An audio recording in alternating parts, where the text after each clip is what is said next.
Okay, what I would like to highlight at this point is method number 3, AC, multiply the leading coefficient in constant terms, and then we're going to end up with rational factors. Really, we're going to end up with rational numbers, fractions, within our binomial factors, and we're going to use those to produce our ultimate result. And don't be scared away simply by the word fractions. You may like this method the best, but there is a cautionary statement.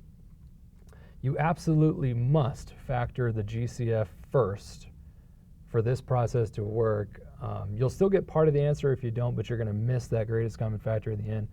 And that's really because I'm solving an equation. I'm doing something really sneaky.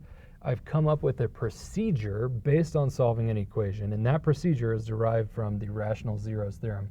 So please feel free to explore it more in depth with the rational zeros theorem. Nevertheless, I feel justified in doing this because if a procedure works every time, what's wrong with that? I don't know. So if some of your instructors have a philosophical issue with this, then just do it behind their back and show them the right answer in the end. But let us now look at this example using what I'm calling method number 3, and I'll explain it along the way. But the first step, taking my cautionary note, take out that greatest common factor. So it looks to me like we've done this before.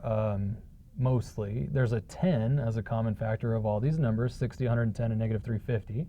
So I'm going to take that out.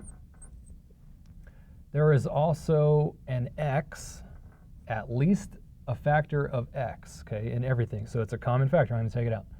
And that y shows up everywhere, so I'm going to take out the y. And let's see what we're left with. After we do that, we got 6x squared plus 11x minus 35. Okay, I took out the xy. It's over here, so I don't even have anything left over there. So the xy I can sort of leave alone for a little bit while I explore my trinomial in the brackets. I'm going to start, just like method number 2, by multiplying a times c. So in this case, what that gives me is, let's see, 6 times 3 is 18, so 180 plus 30 is 210, negative 210. And now I'm going to look at the factors of negative 210 that also add to give me 11. So this part is still just like method number 2. And if this is a large number, this can get a little ugly. Whenever I have something with a 0 on the end, I always look at 10 times something. So let's try 10 times negative 21. That produces negative 11, so let's run that the other way around. Thankfully, we found the numbers relatively fast. Negative 10 times 21 produces negative 210 when you multiply them. It also adds to positive 11. Now, the difference between this and method number 2 is what I do with these two numbers here. What I do with them is produce fractions within two binomials. Okay? These are going to become the numerators.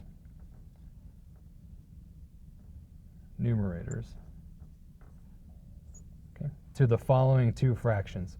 I'm going to go straight to the solution almost by producing two binomials.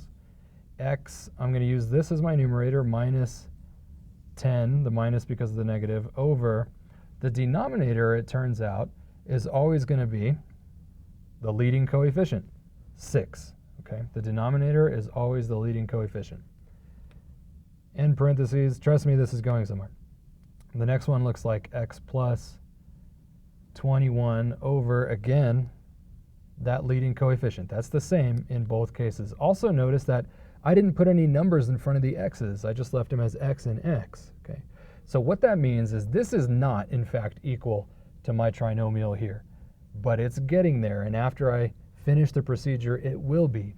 So that's why I use an arrow here instead of an equal sign for 1. So that's the first step. Use these as numerators. The denominator is always the leading coefficient. The next step is to reduce. You've created the fractions, now reduce the fractions, if possible. So I can reduce both of those by 2. This gives me a 5 and a 3. I can reduce these guys by 3, so that gives me x plus 7 over 2. Now the last step, where it turns out that this is in fact equal to this trinomial here. I'm going to use an arrow again, just because with respect to my greatest common factor. The last step is to drag these denominators up to the front of these x's. And it totally seems like a trick. I understand that. Again, I'm solving an equation. I'm using the rational zeros theorem. This procedure always works. Pull that guy up, and this gives me 3x minus 5. Pull this denominator up in front of the x, gives me 2x.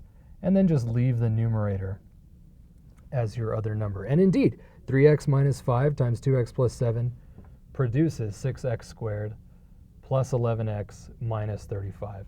So in the end, I can say this is all equal to maintain my greatest common factor, multiply by the other two factors remaining, 3x minus 5 times 2x plus 7.